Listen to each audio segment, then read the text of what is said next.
오늘의 주간학당에서는 대한민국 법정에서 최초로 인정을 받은 시체 없는 살인에 대해 이야기합니다. 여러분이 매체에서 자주 접하신 그 사건이 아마 아닐 겁니다. 구독과 좋아요 고맙습니다. 댓글과 알림 설정도 부탁드립니다. 부산에 사는 28살 문수진 씨는 학생들에게 인기가 좋은 학원 강사였습니다. 1997년 5월 20일 밤 11시경 늦은 시간까지 직장에 남아 다음날 강의를 준비하고 있던 그녀에게 휴대폰으로 전화 한 통이 걸려왔는데요. 어찌 된 영문인지 전화를 받자마자 문 씨의 얼굴은 허옇게 질렸습니다. 다시는 듣고 싶지 않았던 공포의 목소리가 귓가를 울려댔기 때문입니다. 전화를 건 장본인은 2년 6개월 전 교도소에 들어갔다가 며칠 전 출소한 전 남자친구 이승화였습니다. 이승화와 문수진에게도 잠시나마 좋았던 시절은 있었습니다. 그런 두 사람이 갈라서게 되고 이승화가 감옥으로 가게 된 까닭은 문 씨가 그를 경찰에 신고해서인데요. 1994년 8월 이승화는 따로 동거녀가 있음에도 이를 감추고 문수진과 연애를 시작했습니다. 우연히 이 사실을 알게 된 문 씨는 크게 화를 내면서 헤어지자고 했는데요. 그러자 남자는 그녀를 집 앞 공터로 불러내 주먹으로 치고 발로 차는 것으로 모자라 쇠파이프를 집어들고 마구잡이로 구타했습니다. 문수진은 살면서 단 한 번도 이런 폭력을 경험해 본 적이 없었습니다. 공포심에 사로잡힌 그녀는 이승화에게서 도망칠 생각조차 하지 못하고 억지 관계에 질질 끌려다니다가 얼마 지나지 않아 그의 새로운 동거녀가 되었습니다. 문수진을 완벽하게 장악했다고 생각한 이승화는 점점 더 어마어마한 짓들을 저질렀습니다. 같은 해 10월 초 그는 문 씨가 말을 잘 안 듣는다면서 스타킹으로 그녀의 양손을 묶은 다음 식칼로 허벅지를 3번이나 찔러 심한 상처를 입혔습니다. 허벅지는 큰 동맥이 지나가는 길입니다. 잘못 찔리면 죽는 건 시간 문제인 인간의 주요 급소죠. 이승화의 폭력은 이제 살인으로 이어질 가능성까지 농후해졌습니다. 생명의 위협을 느낀 문수진은 10월 30일 정말 큰 각오를 하고 이승화에게 헤어져 달라고 애원을 했는데요. 하지만 그래 알았어 잘 가. 절대 이래줄 인간이 아니겠죠. 남자는 이번엔 망치를 들었습니다. 자기 여자친구의 연약한 몸을 못 박을 때 쓰라고 만든 쇠망치로 때린 겁니다. 이 폭행은 다음 날인 11월 1일까지 이어졌습니다. 망치, 주먹, 발로도 모자라 그는 문수진의 하이힐을 집어들고 뾰족한 뒷굽으로 그녀의 머리를 내리 찍었습니다. 문수진은 더 이상 버틸 수가 없었습니다. 그녀는 이승화의 곁에서 미친 듯이 도망쳐 경찰서로 달려가 신고를 했습니다. 이승화는 그 길로 체포되었고 이듬해인 1995년 6월 부산지방법원에서 폭력행위 등 처벌에 관한 법률 위반으로 2년 6개월형을 선고받아 감옥으로 들어갔습니다. 징글징글하다 못해 소름이 끼치는 남자로부터 겨우 벗어나게 된 문 씨는 이승화가 없는 세상에서 학원 강사 일을 열심히 하며 평범한 일상을 보냈습니다. 하지만 평화 비슷했던 나날도 잠시 97년 5월 16일 만기 출소를 한 이승화는 당연하다는 듯 그녀에게 전화를 걸어왔습니다. 이승화는 할 말이 있으니 지금 당장 부산 수영로터리 근처에 있는 유호텔 앞으로 나오라고 문 씨에게 윽박을 질렀습니다. 그러면서 몇 마디 덧붙이는 것도 잊지 않았죠. 나 지금 니네 학원 앞이다. 쳐들어가기 전에 알아서 나와라. 문수진은 이 남자를 도저히 피할 수가 없다고 판단했습니다. 안 만나주면 만나줄 때까지 들러붙을게 불보듯 뻔했으니까요. 괜히 뜸을 들였다가는 이승화의 폭력적인 성정이 폭발해 더 위험한 일이 벌어질지도 몰랐습니다. 문 씨가 전화를 끊자 옆자리에 앉아있던 동료 강사 27살 김은정 씨가 걱정 어린 눈빛으로 그녀를 바라보았습니다. 김은정은 문수진이 전 남친으로부터 어떤 일을 겪었는지 자세히 알고 있었습니다. 김 씨는 언제든 도와줄 일이 있으면 이야기하라면서 문 씨에게 늘 격려와 위로를 아끼지 않았는데요. 이에 문수진은 용기를 내어 어려운 부탁을 하게 됩니다. 바로 이승화를 만나러 가는 길에 동행을 해달라는 것이었습니다. 김은정도 여잔데 이승화 같은 망나니가 무섭지 않을 리가 없습니다. 그러나 마음 따뜻한 김은정은 망설임 없이 친구의 부탁을 수락했고 두 사람은 학원 주차장에 세워놓은 문수진의 아벨라 승용차를 타고 이승화가 이야기한 유 호텔 앞으로 향했습니다. 자정이 훌쩍 넘은 늦은 시각, 호텔 앞을 서성이는 남자를 발견한 두 여성이 그의 앞으로 가서 차를 세웠습니다. 이승화는 조수석에 앉아있는 김은정을 보고 인상을 찌푸렸지만 일단 군말 없이 뒷좌석으로 올라탔습니다. 자동차는 광안리에 있는 어느 카페로 향했습니다. 커피 한 잔씩을 앞에 두고 마주 앉은 세 사람은 무척 불편하고 불안한 시간을 보내고 있었습니다. 문수진은 이승화의 눈치를 보며 두려워했고 이승화는 김은정을 눈엣 가시처럼 보았으며 김은정은 덜덜 떠는 문수진을 보호하는 데에만 온 정신을 집중했습니다. 모르긴 몰라도 제대로 된 대화가 이어졌을 리가 없을 겁니다. 결국 세 사람은 얼마 지나지 않아 카페에서 나왔습니다. 그럼 이제 각자 갈 길을 가야 하는데 이승화는 자꾸 수진이와 둘이 할 이야기가 있으니까 먼저 돌아가라면서 김은정의 등을 떠밀었습니다. 그러나 김 씨는 험악하고 폭력적인 이승화 앞에서 조금도 주눅이 들지 않았습니다. 그녀는 내가 왜 여기에 있어야 하는지 그쪽이 더 잘 알고 있지 않느냐면서 끝까지 친구의 곁을 지키겠다고 단호한 목소리로 선언했습니다. 운전석의 문수진, 조수석의 김은정, 그리고 뒷좌석에 이승화를 태운 차량은 다시 도로를 달렸습니다. 문 씨는 적당한 곳에 이승화를 내려주고 집으로 돌아갈 요량이었습니다. 그래서 집 쪽인 광안리 방면으로 해안도로를 따라 운전을 하는데 갑자기 뒷좌석에 앉아있던 이승화가 운전석으로 팔을 뻗어 강제로 핸들을 붙잡고 마구잡이로 돌리는 겁니다. 늦은 밤이라 다행이지 사고가 났어도 벌써 났을 아슬아슬한 상황이었습니다. 남자의 무모한 행동으로 자동차는 어쩔 수 없이 광안리와 반대 방향인 해운대 방면으로 진출하게 됐고 조수석의 김은정은 화가 잔뜩 나서 이게 무슨 위험한 짓이냐며 목소리를 높였습니다. 이승화는 두 여성을 향해 뻔뻔하게 말했습니다. 감옥 가기 전에 타고 다녔던 내 봉고차 해운대 쪽에 주차돼 있어. 거기까지만 데려다줘. 그럼 내 차 타고 갈 테니까. 그간 수십 수백 번 그의 거짓말에 당해왔지만 문 씨는 봉고차 앞에서 이승화를 내려주기만 하면 오늘 일이 다 마무리될 것이라고 믿었습니다. 아니 믿고 싶었겠죠. 그녀는 남자가 지시하는 곳으로 차를 몰았고 자동차는 해운대의 대형 오피스텔 신축공사 현장에 진입하게 되었습니다. 지나다니는 사람이라고는 단 한 명도 없는 어둡고 깊고 으슥한 공사장에서는 봉고차의 비읍자도 찾아볼 수가 없었습니다. 이승화의 거짓말에 또 속은 겁니다. 문수진의 마음에는 분함과 억울함보다 두려움이 먼저 찾아왔습니다. 얼른 이곳을 빠져나가지 않으면 큰일이 생길 것만 같았습니다. 그런데 워낙 어두컴컴한 데다 처음 와보는 곳인지라 출입구가 어디에 있는지 한눈에 파악이 되질 않았습니다.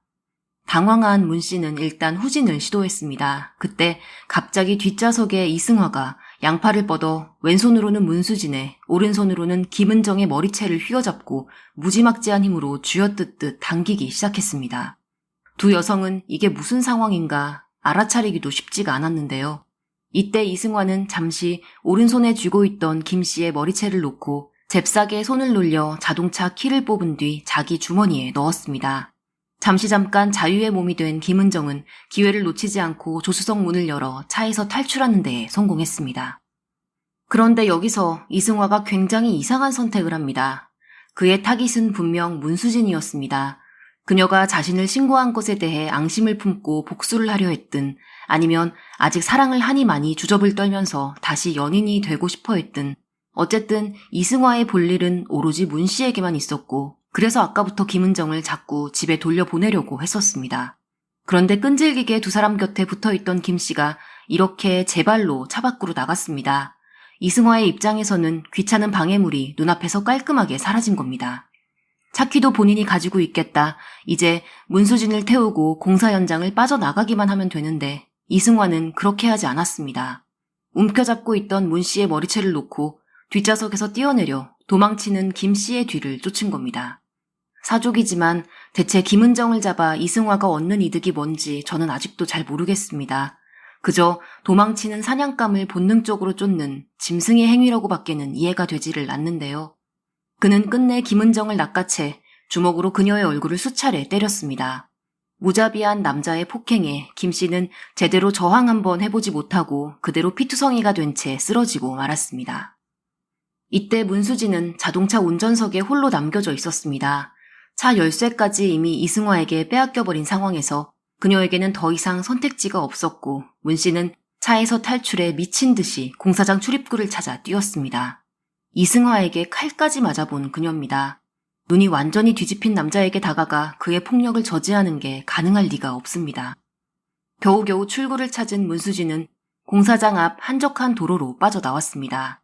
그러나 새벽 2시에 가까운 야심한 시각, 행인이라고는 코빼기도 보이지 않았고 휴대폰은 도망치느라 챙기지도 못했습니다. 그녀는 사력을 다해 달리고 또 달려 더 큰 도로로 향했습니다. 어떻게든 경찰을 도와줄 사람을 찾아야만 했습니다. 문 씨가 친구 김은정을 구할 수 있는 방법은 안타깝게도 이것밖에는 없었습니다.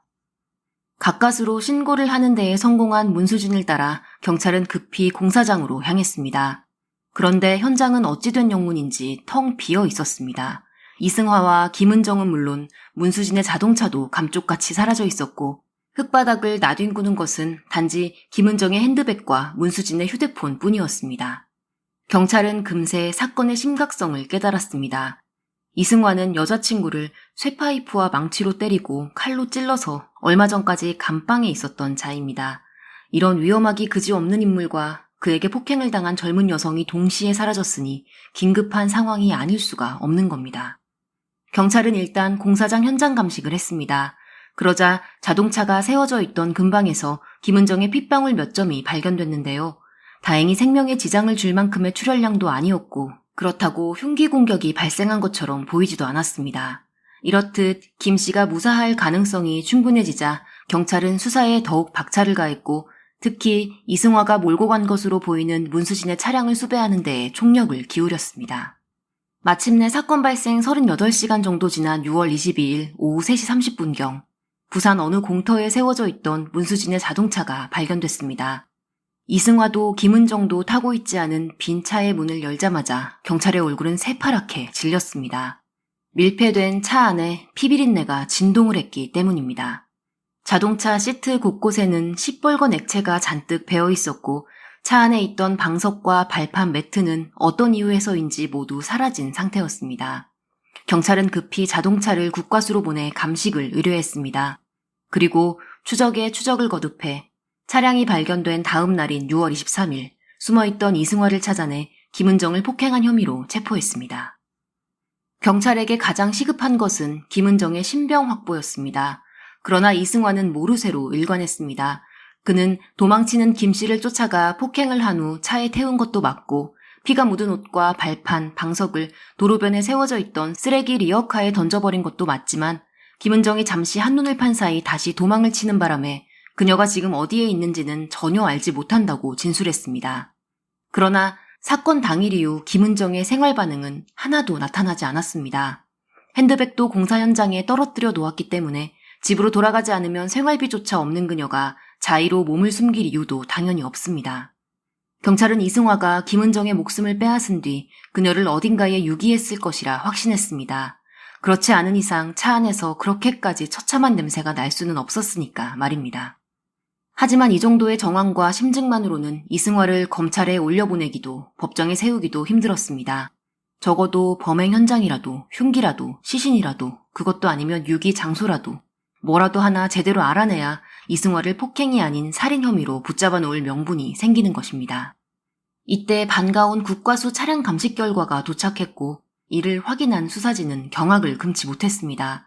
국과수는 차 안에서 단 한 사람, 김은정의 혈액만이 검출되었으며 그 양이 무려 1500cc 정도로 보인다고 분석했습니다. 또 운전석에서는 혈액이 검출되지 않았고 조수석에서 약간 그리고 뒷좌석에서 어마어마한 양이 검출되었다면서 뒷좌석 시트는 피가 맨 밑바닥까지 스며들 정도로 축축하게 젖어 있었다는 이야기도 덧붙였습니다. 그런데 이 1500cc라는 양도 풀악셀을 밟고 추정한 게 아니었습니다. 최소 한도, 그러니까 봐줄 만큼 봐주고 깎아줄 만큼 깎아주고 거기다가 이승화가 내다버렸다는 발판 매트와 방석, 옷에 묻었을 혈액의 양을 다 제외하고 내놓은 수치가 1500cc였습니다. 여성의 체내 혈액량은 대략 체중의 7% 정도로 추산합니다. 이 혈액량의 30% 이상을 소실하면 즉시 치료를 받지 않을 시 사망 가능성이 매우 커지고 40% 이상을 소실하면 무조건 사망에 이르게 된다고 하는데요. 사라진 김은정은 키 158cm, 체중 48kg으로 체내 혈액량은 3200에서 3300cc 정도로 추정됩니다. 그녀가 승용차에 흘린 것으로 보이는 1500cc의 혈액은 체내량의 40%를 훌쩍 넘어 50%에 가깝습니다. 생존 가능성이 아예 없다는 뜻입니다. 이승화는 국과수 감식 결과를 듣고 나서도 김은정의 행방을 모른다고 주장했습니다. 끝까지 살인을 자백하지 않았고 흉기에 대해서도 입 밖으로 꺼내지 않았습니다. 결국 일단 경찰로부터 피의자를 넘겨받은 검찰은 그를 살인이 아닌 폭행 혐의로만 기소했는데요. 피해자의 시신을 찾지 못한 상태에서 법원이 피고인의 살인 혐의를 인정한 케이스가 대한민국 역사상 단 한 건도 없었기 때문입니다. 물적 증거가 법적 처분에서 가장 중요한 역할을 하는 것은 당연합니다. 그러나 가해자의 치밀함에 의해, 사건 관계자나 제3자의 실수에 의해, 혹은 시간의 흐름에 의해 증거가 소실 또는 소멸되는 상황이 생기는 것도 분명한 사실입니다. 만약 법원이 오직 물적 증거에만 의존해 재판을 한다면 사라진 김은정의 가족들은 피눈물을 흘리는 것 말고는 할 수 있는 일이 아무것도 없게 됩니다. 수사진은 정말이지 그 꼴만큼은 보고 싶지가 않았습니다. 그리하여 1997년 12월 부산지검 동부지청 이장수 검사는 사상 처음 시체 없는 살인사건을 인정받는 것을 목표로 피고인 이승화에 대해 김은정을 살해한 혐의를 추가로 적용 기소했습니다. 이제 재판만이 남았는데요. 검찰은 이승화의 범행을 다음과 같이 재구성했습니다. 피고인 이승화는 1997년 5월 21일 새벽 1시 30분경 오피스텔 공사장에서 피해자 김은정이 문수진과의 만남을 방해했다는 이유로 피해자를 살해하기로 마음먹었다. 피고인은 알 수 없는 흉기로 피해자의 알 수 없는 급소를 가격해 피해자로부터 1500cc가량의 혈액이 빠져나가게끔 만들었다. 이로 인해 피해자는 심폐기능 정지 또는 과다실혈 또는 다른 알 수 없는 원인으로 사망하였고 피고인은 피해자의 시신을 알 수 없는 장소에 알 수 없는 방법으로 유기하였다. 이렇듯 검찰은 자백도 흉기도 시신도 확보하지 못했습니다. 심지어 어디를 어떻게 공격해 피를 흘리게 만들었는지, 피해자를 최종적으로 어떻게 처리했는지도 몰랐습니다. 변호사는 제법 마음이 편했을 겁니다. 앞서도 말씀드렸듯 시체 없는 살인은 그간 대한민국에서 단 한 번도 인정을 받지 못했기 때문입니다. 그런데 말 그대로 나라를 뒤흔드는 놀라운 판결이 나왔습니다. 부산지방법원이 1심에서 이승화에게 사형을 선고한 겁니다.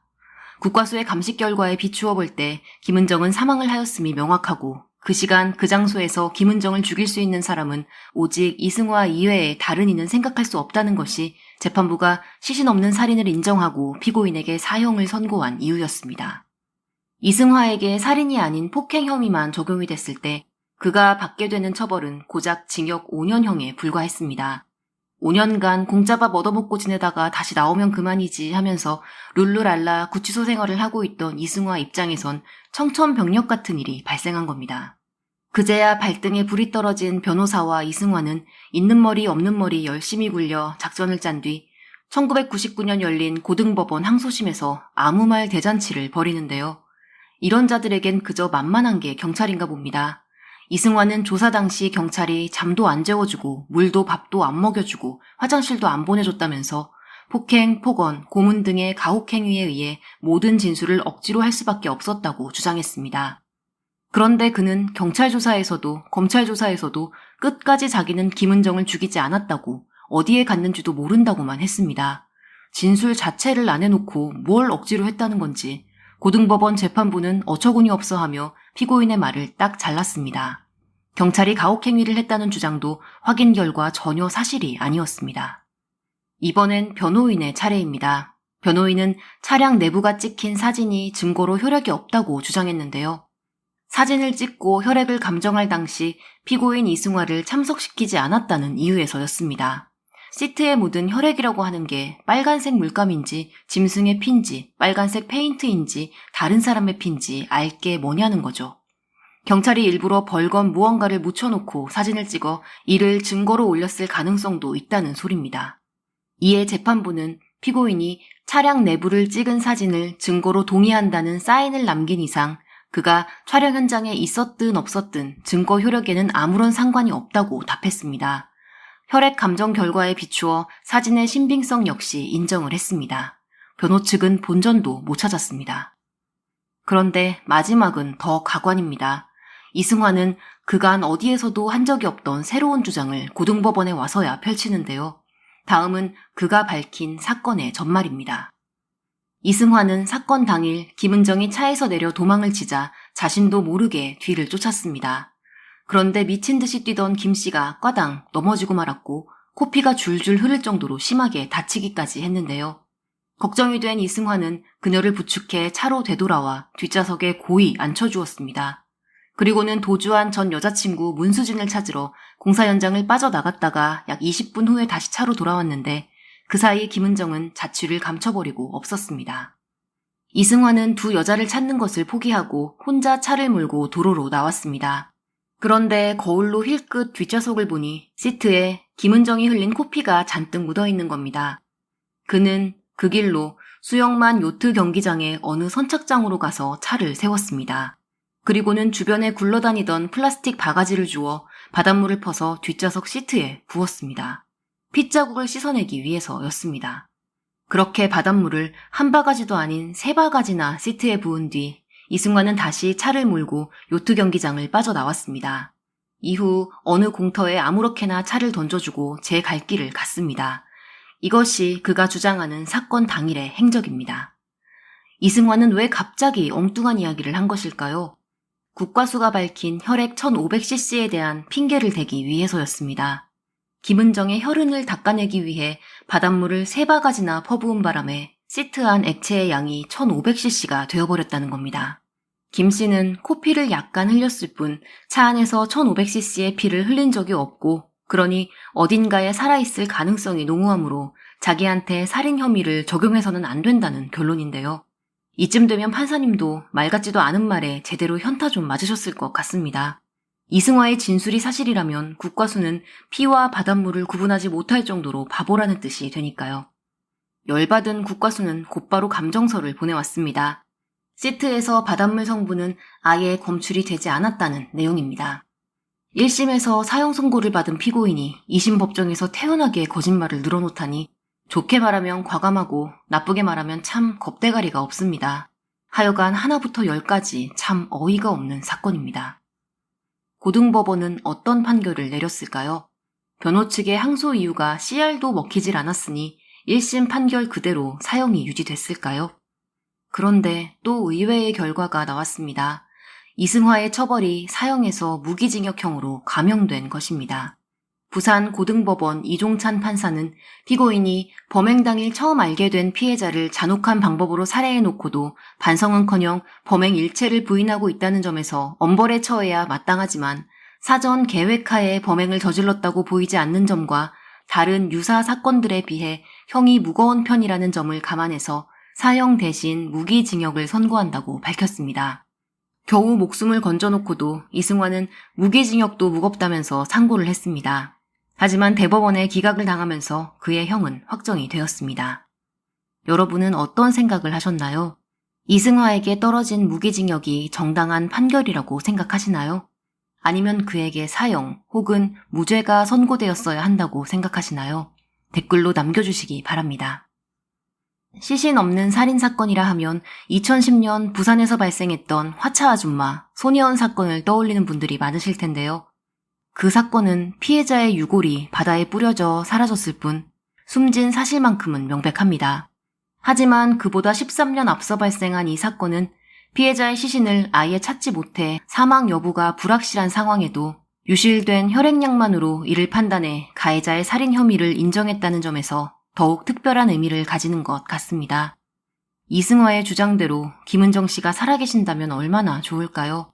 만에 하나라는 미련이 남는 것은 어쩔 수가 없지만 다정하고 용감했던 김은정 씨의 명복을 진심으로 기원하겠습니다. 본 사건은 실제 사진과 영상 자료가 인터넷에 전혀 없어서 아쉽지만 참고용 자료만 보여드릴 수밖에 없었습니다. 그러나 실제 고등법원, 대법원의 판결문을 입수해 이를 바탕으로 콘텐츠를 제작했으니 사건의 진위 여부는 의심하지 않으셔도 될 듯합니다. 오늘의 주간학당은 여기까지입니다. 구독과 좋아요, 댓글과 알림 설정으로 응원해주시면 금방 또 찾아뵙겠습니다. 시청해주신 여러분 고맙습니다.